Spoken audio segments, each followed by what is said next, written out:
This is kind of freaky. Just give me a second. Okay, yeah, that's a bit better. I'm a lot more centered.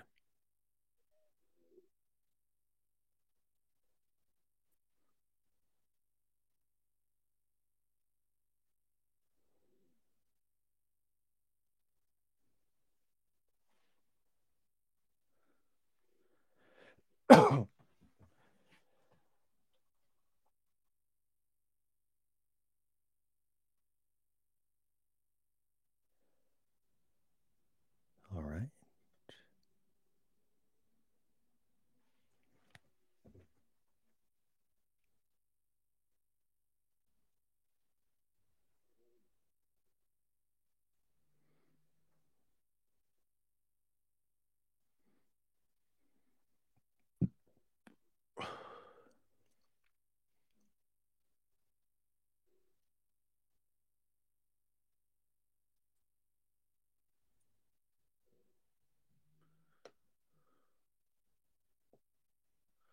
Here, new window.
Hello, everyone who's currently tuning into the stream. I'm just currently getting my bearings right here, waiting for some other people to show up.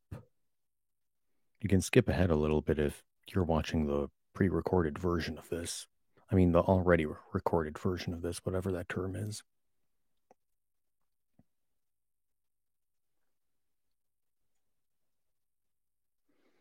Yeah, just waiting for some people in the chat. In the chat, we'll see.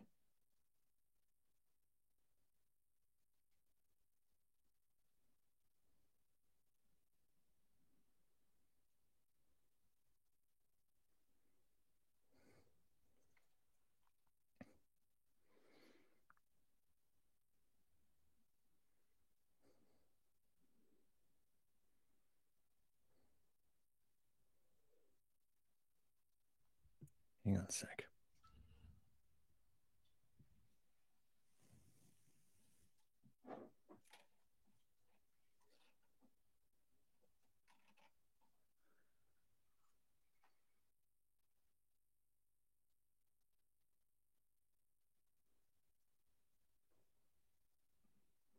Okay, yeah, that's a bit better.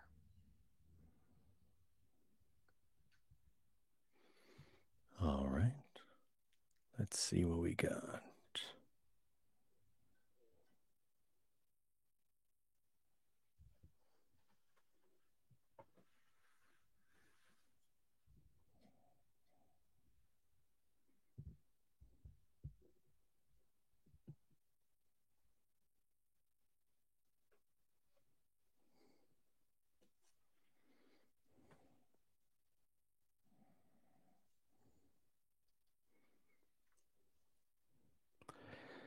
All right, during our last live stream, I read The Rats in the Walls.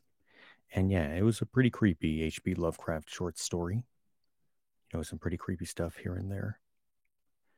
But, it being a short story, it was, in fact, a short story. So the stream itself was only about an hour long. Maybe I should read like more than one short story during these live streams. I mean, I don't know. Let me know what you think.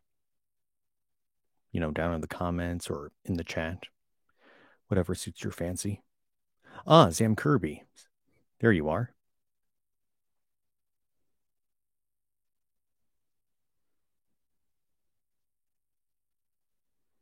How are you? Oh, guess we both kind of asked it at the same time. I'm doing pretty well. More or less been a lazy day, but I've been rearranging some stuff in my room, trying to make it not so cluttered. Oh, yeah, it's good that you're doing it all right. Plus, I've been chatting with some, I've been chatting online on dating apps, which is cool. That's always a lot of fun. But yeah, as you could probably see, that same lighting thing that I typically have in front of me right here, it has a function which it can like turn into different colors. And I figure that's, kind of appropriate for today's short story, The Color Out of Space. And as I mentioned in the description, it's supposed to be a favorite of Lovecraft.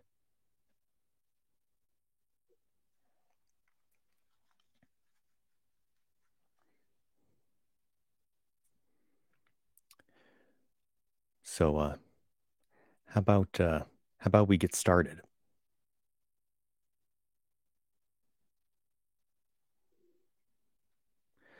All right. So, this is The Color Out of Space, written March 1927, first published in Amazing Stories, Volume 2, Number 6, September 1927, pages 557 to 567. So it's about 10 pages, but yeah, let's check it out.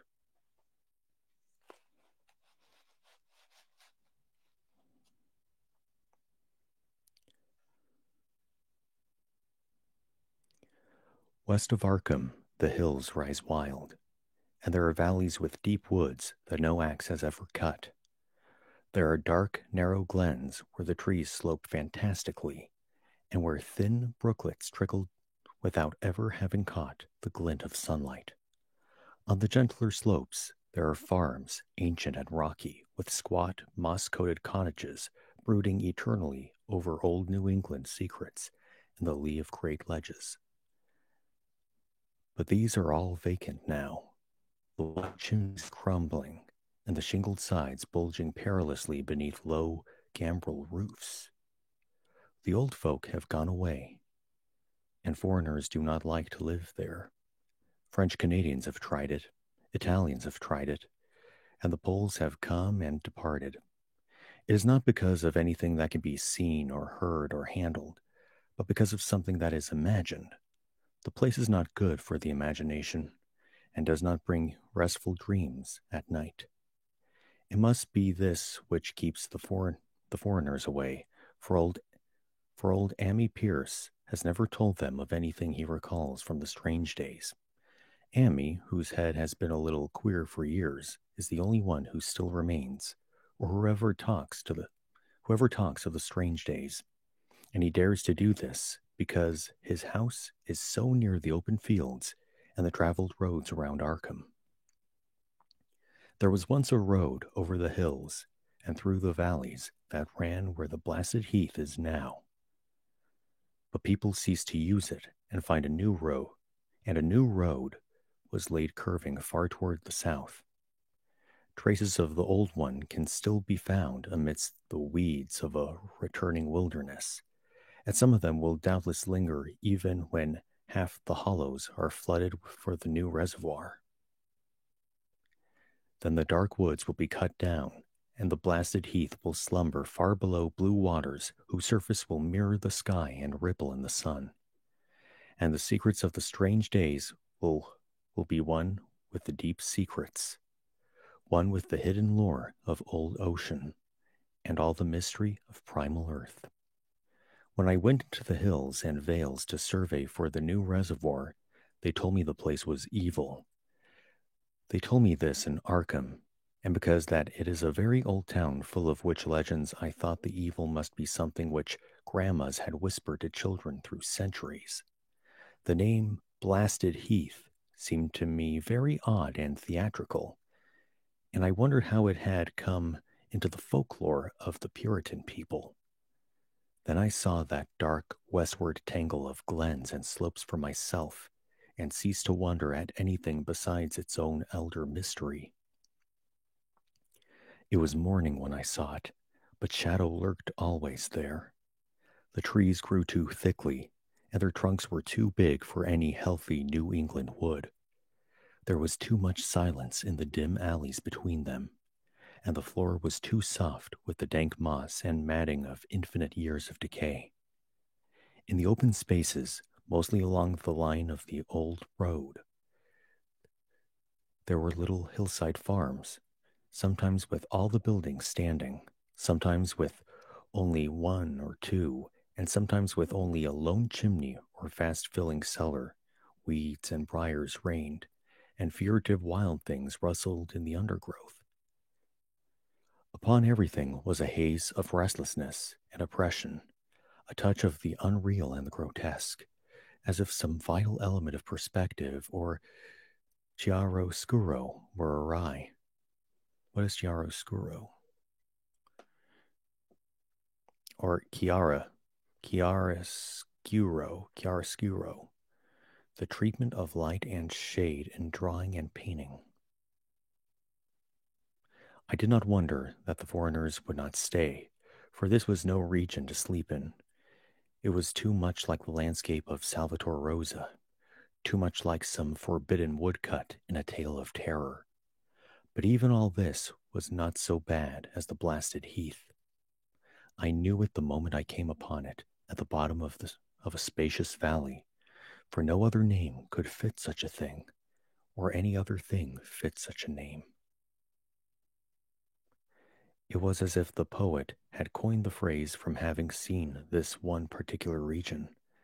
It must, I thought as I viewed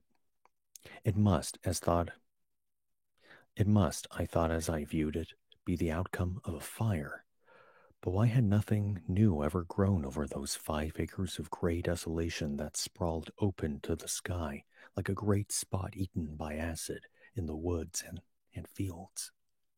It lay largely to the north of the ancient road line, but encroached a little on the other side. I felt an odd reluctance about approaching, and did so at last only because my business took me through and past it. There was no vegetation of any kind on that broad expanse, but only a fine gray dust or ash which no wind seemed ever to blow about. The trees near it were sickly and stunted, and many dead trunks stood or lay rotting at the rim.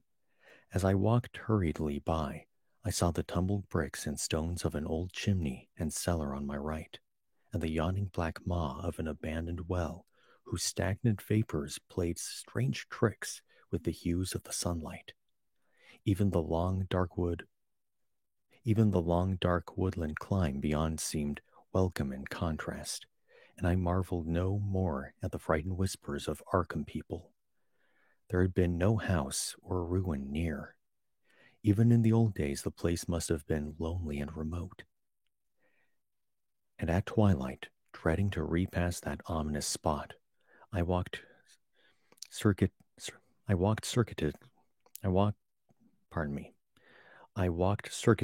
back to the town by the curving road on the south. I vaguely wished some clouds would gather, for an odd timidity about the deep skyey voids above had crept into my soul. In the evening, I asked old people in Arkham about the Blasted Heath, and what was meant by that phrase, strange days, which so many evasively muttered. I could not, however, get any good answers, except that all the mystery was much more recent than I had dreamed. It was not a matter of old legendary at all, but something within the life form of those who spoke. It had happened in the 80s, when a family had disappeared or was killed. Speakers would not be exact, and because they all told me to pay no attention to old Ammi Pierce's crazy tales, I sought him out the next morning, having heard that he lived alone in the ancient tottering cottage where the trees first began to get very thick. It was a fearsomely archaic place, and had begun to exude the faint miasmal odor which clings about houses that have stood too long. Only with persistent knocking could I rouse the aged man, and when he shuffled timidly to the door, I could tell he was not glad to see me. He was not so feeble as I had expected, but his eyes drooped in a curious way, and his unkempt clothing and white beard made him seem very worn and dismal. Not knowing just how he could best be launched on his tales, I feigned a manner of business, told him of my surveying, and asked vague questions about the district. He was far brighter and more educated than I had been led to think, and before I knew it, he grasped quite as much of the subject as any man I had talked with in Arkham. He was not like other rustics I had known in the sections where reservoirs were to be. From him, there were no protests at the miles of old wood and farmland to be blotted out, though perhaps there would have been had not his home lain outside the bounds of the future lake. Relief was all that he showed. Relief was all that he showed. Relief at the doom of the dark ancient valleys through which he had roamed all his life. They were better under water now, better under water since the strange days. And with this opening, his husky voice sank low, while his body leaned forward, and his right forefinger began to point shakily and impressively. It was then that I heard the story, and as the rambling voice scraped and whispered, it was then that I heard the story, and as the rambling voice scraped and whispered on, I shivered again and again despite the summer day. Often I had to recall the speaker from ramblings, piece out scientific points which he knew only by a fading parrot memory of professors' talk, or bridge over gaps where his sense of logic and continuity broke down. When he was done, I did not wonder that his mind had snapped a trifle, or that the folk of Arkham would not speak much of the blasted heath. I hurried back before sunset to my hotel, unwilling to have the stars come out above me in the open, and the next day returned to Boston to give up my position. I could not go into that dim chaos of old forest and slope again, or face another time that gray blasted heath where the black well yawned deep inside the tumbled bricks and stones. The reservoir will soon be built now, and all those elder secrets will be safe forever under watery fathoms. But even then, I do not believe I would like to visit that country by night, at least not when the sinister stars are out, and nothing could bribe me to drink the new city water of Arkham. It all began, old Ammi said, with the meteorite. Before that time, there had been no wild legends at all, since the witch trials, and even then these western woods were not feared half so much as the small island in the Miskatonic, where the devil held court beside a curious stone altar older than the Indians. These were not haunted woods, and their fantastic dusk was never terrible till the strange days. Then there had come that white noontide cloud, that string of explosions in the air, and that pillar of smoke from the valley far in the wood. And by night all of Arkham had heard of the great rock that fell out of the sky and bedded itself in the ground beside the well at the Nahum Gardner place. That was the house which had stood where the blasted heath was to come, the trim white Nahum Gardner house amidst its fertile gardens and orchards. Nahum had come to town to tell people about the stone, and had dropped in at Ammi Pierce's on the way. Ammi was 40 then, and all the queer things were fixed very strongly in his mind. He and his wife had gone with the 3 professors from Miskatonic University, who hastened out the next morning to see the weird visitor from unknown stellar space, and had wondered why Nahum had called it so large the day before. It had shrunk, Nahum said, as he pointed out the big brownish mound above the ripped earth and charred grass near the archaic well sweep in his front yard. But the wise men answered that stones do not shrink. Its heat lingered persistently, and Nahum declared it had grown faintly in the night. The, the professors tried it with a geologist's hammer and found it was oddly soft. It was, in truth, so soft as to be almost plastic, and they gouged rather than chipped a specimen to take back to the college for testing. They took it at an old pail borrowed from Nahum's kitchen, for even the small piece refused to grow cool. On the trip back, they stopped at Amy's to rest, and seemed thoughtful when Mrs. Pierce remarked that the fragment was growing smaller and burning the bottom of the pail. Truly it was not large, but perhaps they had taken less than they thought. The day after that, all this was in June of '82. The professors had trooped out again in a great excitement. As they passed Amy's, they told him what queer things the specimen had done, and how it had faded wholly away when they put it in a glass beaker. The beaker had gone too, and the wise men talked of the strange stone's affinity for silicon. It had acted quite unbelievably in that well-ordered laboratory, doing nothing at all and showing no occluded gases when heated on charcoal, being wholly negative in the borax speed, and soon proving itself absolutely non-volatile at any producible temperature, including that of the oxyhydrogen blowpipe. On an anvil, it appeared highly malleable, and in the dark its luminosity was very marked, stubbornly refusing to grow cool. It soon had the college in a state of real excitement, and when upon heating before the spectroscope, it displayed shining bands unlike any known colors of the normal spectrum. There was much breathless talk of new elements, bizarre optic properties, and other things which puzzled men of science are wont to say when faced by the unknown. Hot as it was, they tested it in a crucible with all the proper reagents. Water did nothing. Hydrochloric acid was the same. Nitric acid and even aqua regia merely hissed and spattered against its torrid invulnerability. Amy had difficulty in recalling all these things, but recognized some solvents as I mentioned them in the usual order of use.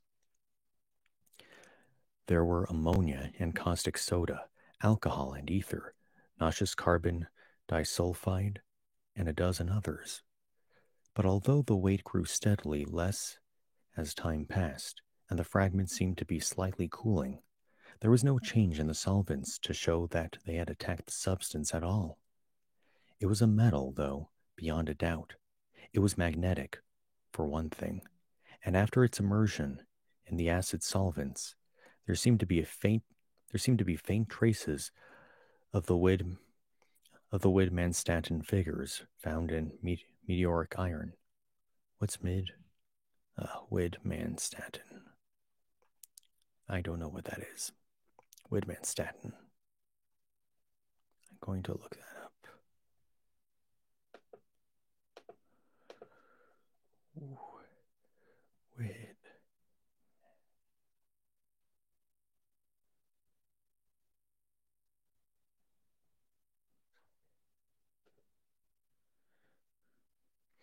Widmanstatin pattern. Widmanstatin patterns, also known as Thomson structures, are figures of long nickel iron crystals found in the octahedrite iron meteorites and some pallasites.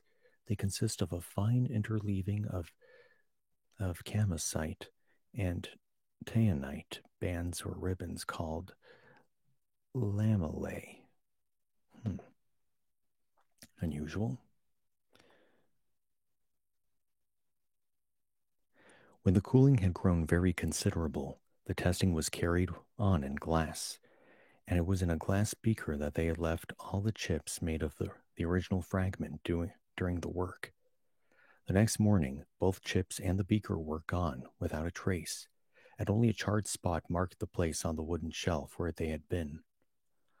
All this the professors told Amy as they paused at his door, and once more he went with them to see the stony messenger from the stars, though this time his wife did not occupy him. It had now most certainly shrunk, and even the sober professors could not doubt the truth of what they saw.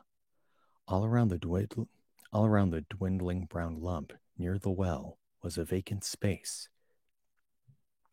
except where the earth had caved in, and whereas it had been a good 7 feet across the day before, it was now scarcely 5.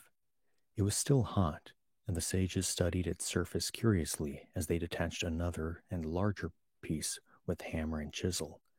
They gouged deeply this time, and as they pried it away, the smaller mass they saw that the core of the thing was not quite homogeneous. They had uncovered what seemed to be the side of a large colored globule embedded in the substance, the color, which resembled some of the bands in the meteor's strange spectrum, was almost impossible to describe. And it was only by analogy that they called it color at all. Its texture was glossy, and upon tapping it, appeared to promise both brittleness and hollowness. One of the professors gave it a smart blow with a hammer, and it burst with a nervous little pop. Nothing was emitted, and all trace of the thing vanished with the puncturing. It left behind a hollow spherical space about 3 inches across, and all thought it probable that others would be discovered as the enclosing substance wasted away. Conjecture was vain, so after a futile attempt to find additional globules by drilling, the seekers left again with their new specimen, which proved, however, as baffling in the laboratory as its predecessor had been. Aside from being almost plastic, having heat, magnetism, and slight luminosity, cooling slightly in powerful acids, possessing an unknown spectrum, wasting away in air, and attacking silicon compounds with mutual destruction as a result, it presented no identifying features whatsoever. And at the end of the tests, the college scientists were forced to own that they could not place it. It was nothing of this earth, but a piece of the great outside, and as such dowered with outside properties and obedient to outside laws. That night, there was a thunderstorm, and when the professors went out to Nahum's the next day, they met with a bitter disappointment. The stone, magnetic as it had been, must have had some peculiar electrical property, for it had drawn the lightning, as Nahum said, with a singular persistence. 6 times within an hour, the farmer saw the lightning strike the furrow in the front yard, and when the storm was over, nothing remained but a ragged pit by the ancient well sweep, half choked with cave-in earth. Digging had borne no fruit, and the scientists verified the fact of the utter vanishment. The failure was total, so that nothing was left to do but go back to the laboratory and test again the disappearing fragment left carefully cased in lead. That fragment lasted a week, at the end of which nothing of value had been learned from it. When it had gone, no residue was left behind, and in time the professors felt scarcely sure they had indeed seen with waking eyes that cryptic vestige of the, I think that's how you say it, vestige? Or vestige? Okay, vestige. And vestige means a trace of something that is disappearing or no longer exists. Okay.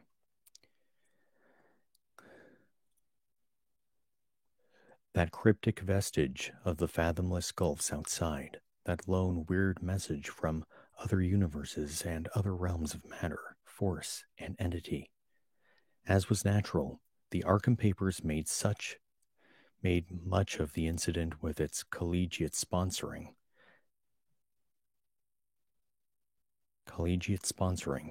and sent reporters to talk with Nahum Gardner and his family. Maybe it's Nam? I don't know how you pronounce it. At least one Boston Daily also sent a scribe, and Nahum quickly became a kind of local celebrity. He was a lean, genial person of about 50, living with his wife and 3 sons on the pleasant farmstead in the valley. He and Amy exchanged visits quickly, as did their wives, and Amy had nothing but praise for him after all these years. He seemed slightly proud of the notice his place had attracted, and talked often of the meteorite in the succeeding weeks. That July and August were hot, and Nahum worked hard at his haying in the 10-acre pasture across Chapman's Brook, his rattling wain wearing deep ruts in the shadowy lanes between. The labor tried him more than it had in other years, and he felt that age was beginning to tell on him. Then fell the time of fruit and harvest. The pears and apples slowly ripened, and Nahum found that his orchards were prospering as never before. The fruit was growing to phenomenal size and unwanted gloss, and such abundance that extra barrels were ordered to handle the future crop. But with the ripening came sore disappointment, for of all that gorgeous array of specious lusciousness, not one single jot was fit to eat. Into the fine flavor of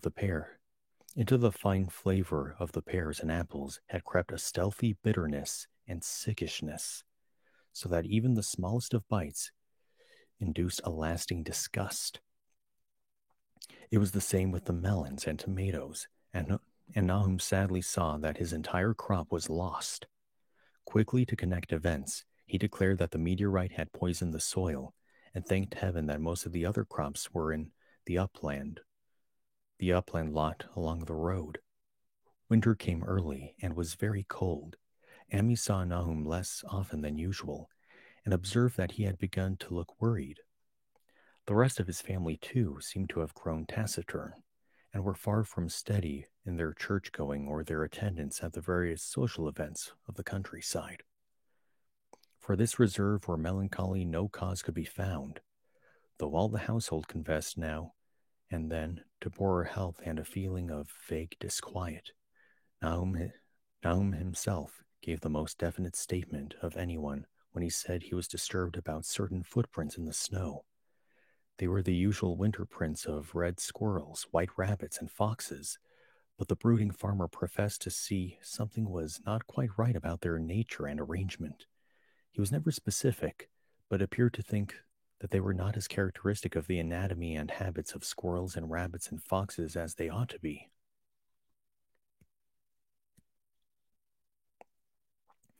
Amy listened without interest to this talk until one night he drove past Nahum's house in his sleigh on the way back from Clark's Corners.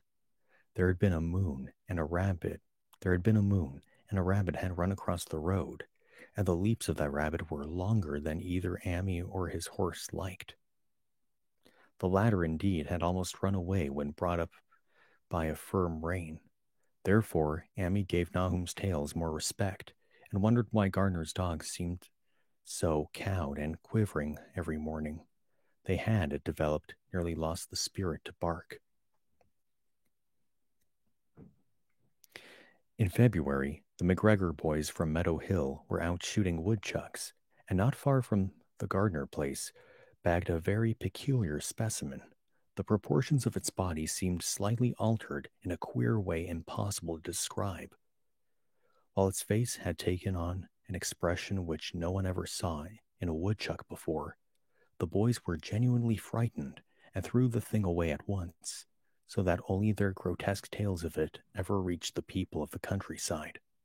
But the shying of the horses near Nahum's house had now become an acknowledged thing, and all the basis for a cycle of whispered legend was fast taking form. People vowed that the snow melted faster around Nahum's than it did anywhere else, and early in March, there was an odd discussion in Potter's general store at Clark's Corners. Stephen Rice had driven past Gardner's in the morning, and had noticed the skunk cabbages coming up through the mud by the woods across the road. Never were things of such size seen before, and they held strange colors that could not be put into any words. Their shapes were monstrous, and the horse had snorted at an odor which struck Stephen as wholly unprecedented. That afternoon, several persons drove past to see the abnormal growth, and all agreed that plants of that kind ought never to sprout in a healthy world. The bad fruit of the fall before was freely mentioned, and it went from mouth to mouth that there was poison in Nahum's ground. Of course, it was the meteorite, and remembering how strange the men from the college had found that stone to be, several farmers spoke about the matter to them.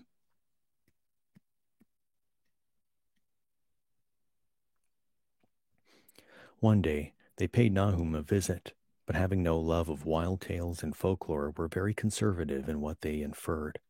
The plants were certainly odd, but all skunk cabbages are more or less odd in shape and odor and hue.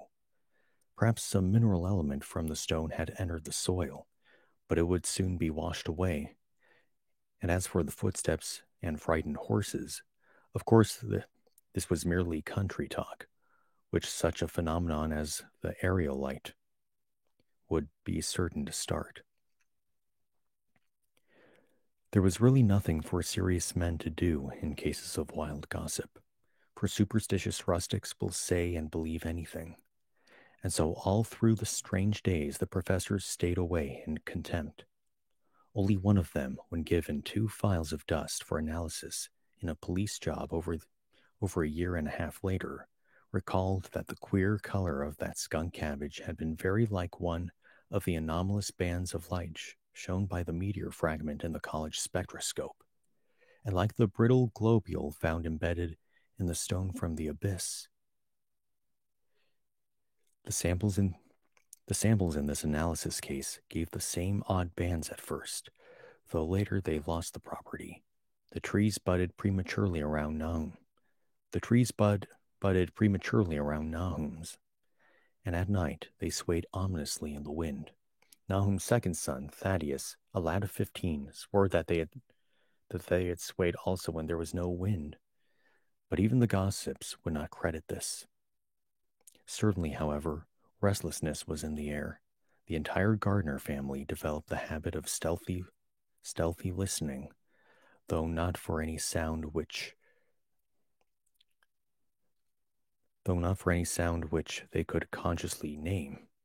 The listening was, indeed, rather a product of moments when consciousness seemed half to slip away.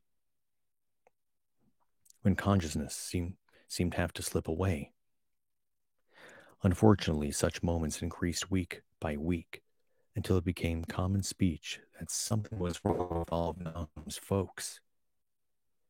When the early saxifrage came out, it had been another strange color, not quite like that of the skunk cabbage, but plainly related and equally unknown to anyone who saw it.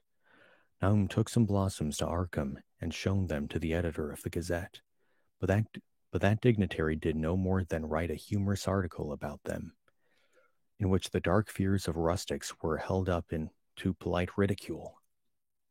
It was a mistake of Nahum's to tell a stolid city man about the way the great overgrown mourning cloak butterflies behaved in connection with the saxifrages. Saxifrages? Hang on. Saxifrage. Yeah, saxifrage. A low-growing plant of poor soils, bearing small white, yellow, or red flowers and forming rosettes of succulent leaves or hummocks of mossy leaves. Saxifrages, okay. April brought a kind of madness to the country folk, and began that disuse of the road past Nahum's, which led to its ultimate abandonment. It was the vegetation. All the orchard trees blossomed forth in strange colors, and through the stony soil of the yard and adjacent pasturage, there sprung up a bizarre growth which only a botanist could connect with the proper flora of the region. No sane, wholesome colors were anywhere to be seen except in the green grass and leafage, but everywhere those hectic and prismatic variants of some diseased underlying primary tone, without a place among the Without a place among the known tints of the earth, the Dutchman's breeches became a thing of sinister menace, and the bloodroots grew insolent in their chromatic perversion. Amy and the gardeners thought that most of the colors had a sort of haunting familiarity, and decided that they reminded one of the brittle globule in the meteor. Nahum plowed and sowed the 10-acre pasture and the upland lot, but did nothing with the land around the house. He knew it would be of no use, and hoped that the summer's strange growths would draw all the poison from the soil. He was prepared for almost anything now, and had grown used to the sense of something near him waiting to be heard. The shunning of his house by neighbors told him, of course, but it told on his wife more. The boys were better off being at school each day, but they could not help being frightened by the gossip. Thaddeus, an especially sensitive youth, suffered the most.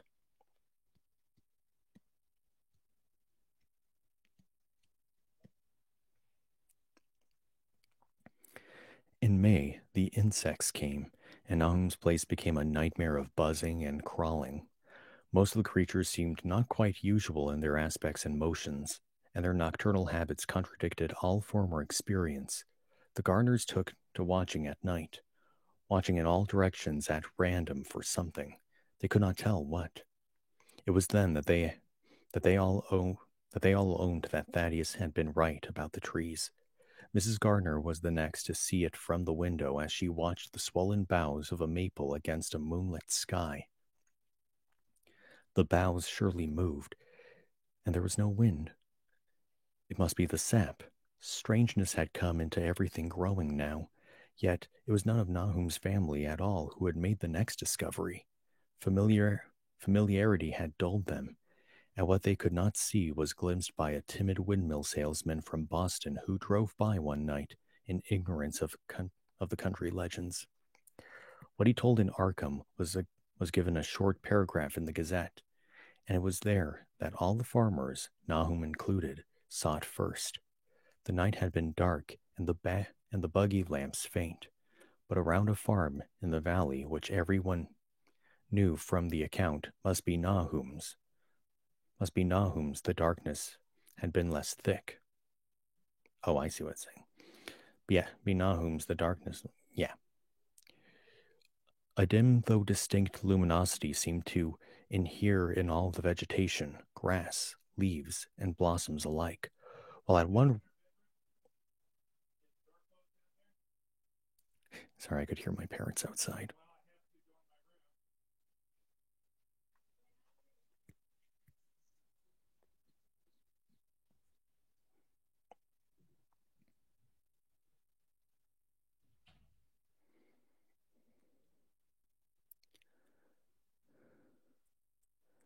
Okay, though a dim though distinct luminosity seemed to in is that in here?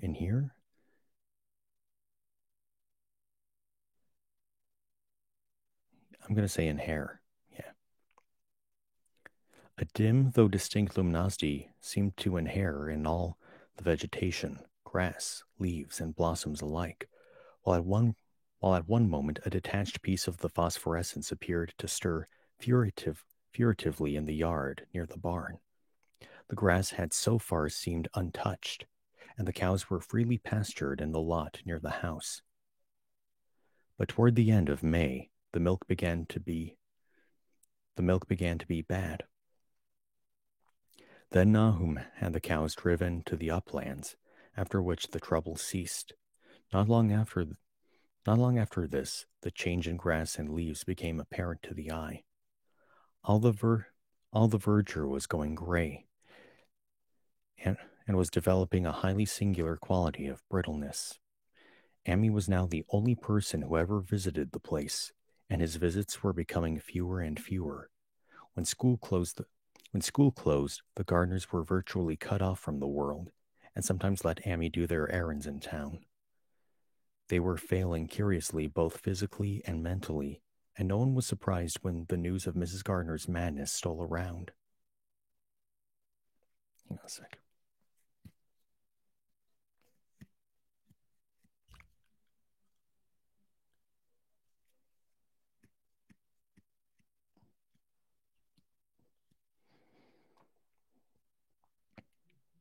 It happened in June, about the anniversary of the meteor's fall, and the poor woman screamed about things in the air which she could not describe. In her raving, there was not a single specific noun, but only verbs and pronouns. Things moved and changed and fluttered, and ears tingled to impulses which were not wholly sounds. Something was taken away. She was being drained of something. Something was fastening itself on her that ought not to be. Someone must be someone must make it Someone must make it keep off. Nothing was ever still in the night. The walls and windows shifted. Nahum did not send her to the country asylum, but let her wander about the house as long as she was harmless to herself and others. Even when her expression changed, he did nothing. But when the boys grew afraid of her, and Thaddeus nearly fainted at the way she made faces at him, he decided to keep her locked in the attic. By July, she had ceased to speak and crawled on all fours, and before that month was over, Nahum got the mad notion that she was slightly luminous in the dark, as he now clearly saw was the case with the nearby vegetation.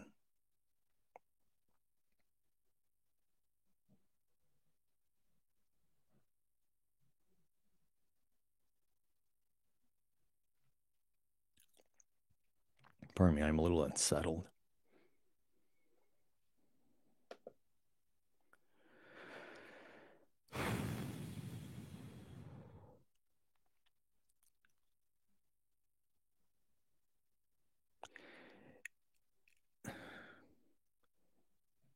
It was a little before this that the horses had stampeded. Something had aroused them in the night, and their neighing and kicking in their stalls had been terrible. There seemed virtually nothing to do to calm them, and when Nahum opened the stable door, they had all bolted out like frightened woodland deer. It took a week to track all four, and, and when found, they were seemed to be quite useless and unmanageable. Something had snapped in their brains, and each one had to be shot for its own good. Nahum borrowed a horse from Ammi for his hang, but found it would not approach the barn. It shied, balked, and whinnied, and in the end he could do nothing but drive it into the yard while the men used their own strength to get the heavy wagon near enough, the hayloft, for convenient pitching. And all the while the vegetation was turning gray and brittle. Even the flowers whose hues had been so strange were graying now, and the fruit was coming out gray and dwarfed and tasteless. The asters and goldenrod bloomed gray and distorted, and the roses and zinnias and hollyhocks were such blasphemous-looking things that Nahum's oldest boy, Zenas, cut them down.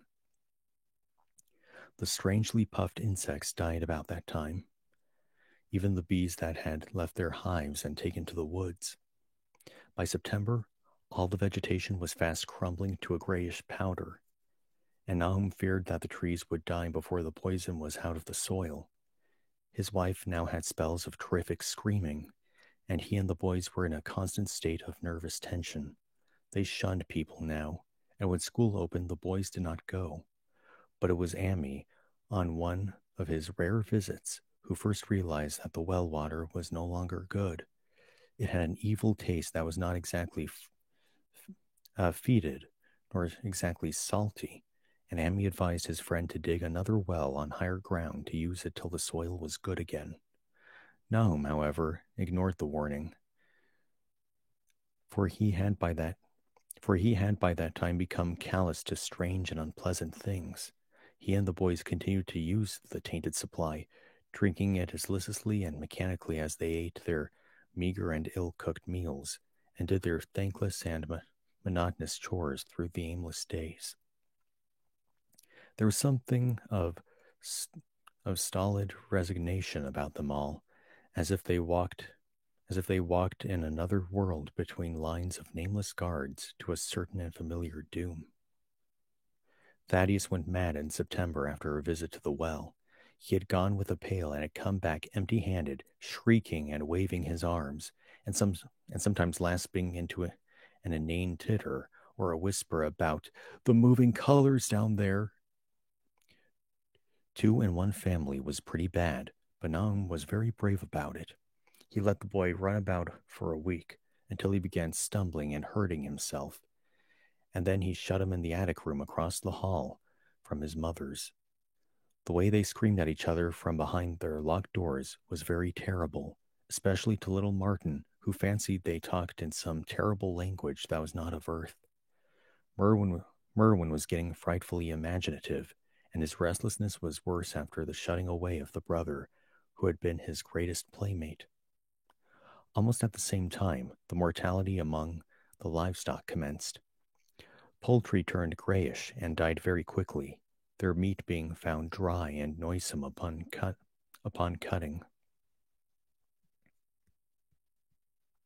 Hogs grew inordinately fat, then suddenly began to undergo loathsome changes which no one could explain. Their meat was of course useless, and Nahum was at his wits' end. No rural veterinary would approach his place, and the city veterinary from Arkham was openly baffled. The swine began growing gray and brittle and falling to pieces before they died, and their eyes and muzzles developed singular alterations. It was very inexplicable, for they had never been fed from the tainted vegetation. Then something struck the cows. Certain areas, or sometimes the whole body, would be uncannily shriveled or compressed, and atrocious collapses or disintegrations were common. In the last stages, and death was always the result, there would be a graying and turning brittle like that which beset the hogs. There could be no question of the poison, for all the cases occurred in a locked and undisturbed barn.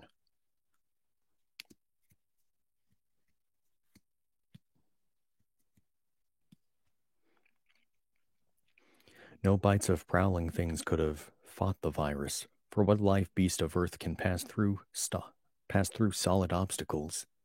It must be only natural disease. Yet what disease could wreak such results was beyond any mind's guessing. When the harvest came, there was not an animal surviving on the place, for the stock and poultry were dead, and the dogs had run away. These dogs, 3 in number, had all vanished one night and were never heard from again. The 5 cats had left some time before, but their going was scarcely noticed, since there now seemed to be no mice, and only Mrs. Gardner had made pets of the graceful felines. On the 19th of October, Nahum staggered into Amy's house with hideous news. The death had come to poor Thaddeus in his attic room, and it had come in a way which could not be told. Nahum had dug a grave in the railed family plot behind the farm, and had put therein what he found. There could have been nothing from outside, for the small barred window and locked door were intact, but it was much as it had been in the barn. Amy and his wife consoled the stricken man as best they could, but shuddered as they did so. Stark terror seemed to cling round the Gardners and all they touched, and the very presence of one of those in the house was a breath from regions unnamed and unnameable. Amy accompanied Nahum home with the greatest reluctance, and did what he might to calm the hysterical sobbing of little Merwin. Zenas needed no calming. He had come of late to do nothing but stare into space and obey what his father told him, and Amy thought that his fate was very merciful. Now and then, Merwin's screams were answered faintly from the attic, and in response to an inquiring look from Nahum, said that his wife was getting very feeble. When night approached, Amy managed to get away, for not even friendship could make him stay in the spot when the faint glow of vegetation began, and the trees may or may not have swayed without wind. It was really lucky for Amy that he was not more imaginative. Even as things were, his mind was bent ever so slightly, but he had been able to connect and reflect upon all the portents around him. He must inevitably have turned a total maniac. In the twilight, he hastened home, the screams of the mad woman and the nervous child ringing horribly in his ears.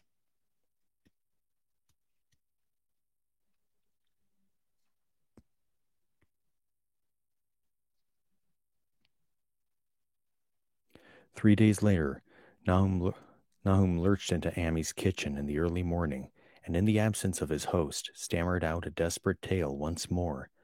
While Mrs. Pierce listened in a clutching fright, it was little Merwin this time. He was gone. He had gone out late at night with a lantern and pail for water, and had never come back. He'd been going to pieces for days and hardly knew what he was about. Screamed at everything. There had been a frantic shriek from the yard then, but before the father could get to the door, the boy was gone. There was no glow from the lantern he had taken, and of the child himself no trace. At the time, Nahum thought the lantern and pail were gone too. But when dawn came, and the man had plowed back from his all-night search of the woods and fields, he had found some very curious things near the well. There was a crushed and apparently somewhat melted grass of iron, which had certainly been the lantern, where a bent pail and twisted iron hoops inside it, both half fused, seemed to hint that the remains of the pail. That was all. Nahum was past imagining. Mrs. Pierce was blank, and Amy, when he had reached home and heard the tale, could give no guess. Merwin was gone, and there would be no use in telling the people around, who shunned all gardeners now. No use either in telling the city people in Arkham, who laughed at everything.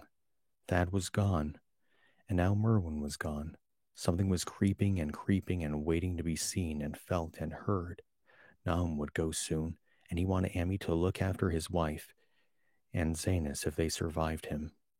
It must all be a judgment of some sort, though he could not fancy what for, since he had always walked uprightly in the Lord's ways so far as he knew. For over 2 weeks, Amy saw nothing of Nahum, and then, worried about what might have happened, he overcame his fears and paid the gardener place a visit. There was no smoke from the great chimney, and for a moment the visitor was apprehensive of the worst. The aspect of the whole farm was shocking. The aspect of the whole farm was shocking. Grayish withered glass and leaves on the ground, fallen brittle from archaic walls and gables, and great bare trees clawing up at the gray November sky with a studied malevolence which Amy could not but feel had come from some subtle change in the tilt of the branches. But Nahum was alive after all. He was weak and lying on a couch in the low-ceiled kitchen, but perfectly conscious and able to give simple orders to Zenas. The room was deadly cold, and as Amy visibly shivered, the host shouted huskily to Zanis for more wood. Wood, indeed, was sorely needed, since the cavernous fireplace was unlit and empty, with a cloud of soot blowing about in the chill wind that came down the chimney. Presently, Nahum asked him if the extra wood had made him any more comfortable, and then Amy saw what had happened. The stoutest cord had broken at last, and the hapless farmer's mind was proof against more sorrow.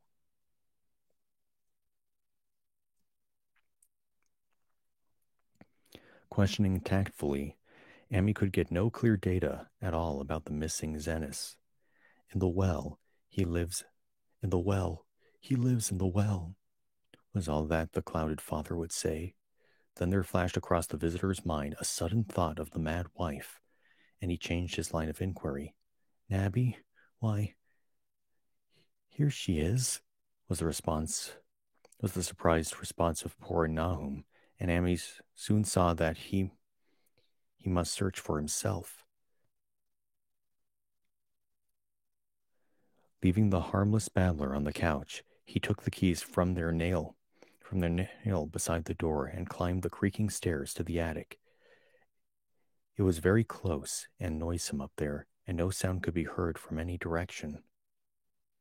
Of the 4 doors in sight, only one was locked, and on this he tried various keys on the ring he had taken. The 3rd key proved the right one, and after some fumbling, Amy threw open the low white door.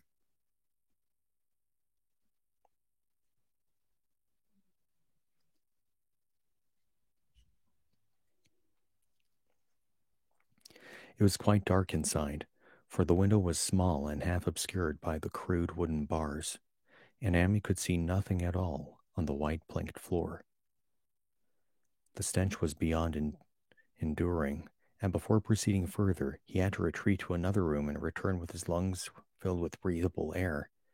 When he did enter, he saw something dark in the corner, and upon seeing it more clearly, he screamed outright.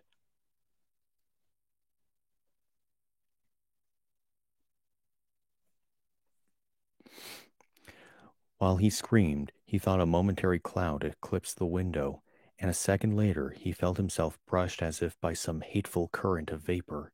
Strange colors danced before his eyes, and had not a present horror numbed him, he would have thought of the globule in the meteor that the geologist's hammer had shattered, and of the morbid vegetation that had sprouted in the spring.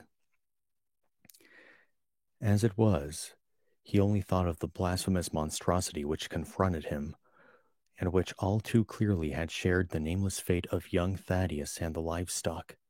But the terrible thing about this horror was that it had very slowly and perceptibly moved as it continued to crumble. Amy would give me no added particulars to this scene, but the shape in the corner does not reappear in this tale as a moving object. There are things which cannot be mentioned, and what is done in common humanity is sometimes cruelly judged by the law. I gathered that no moving thing was left in that attic room, and that to leave anything capable of motion, there would have to be a deed so monstrous as to damn any accountable being to eternal torment. Anyone but a stolid farmer would have fainted or gone mad, but Amy walked conscious through that low doorway and locked the accused's secret behind him. There would be Nahum to deal with now. He must be fed and tended and removed to some place where he could be cared for. Commencing his descent of the dark stairs, Amy heard a thud below him. He even thought a scream had suddenly choked off, and I recalled nervously the clammy vapor which had brushed by him in that frightful room above. What presence had his cry and entry started up?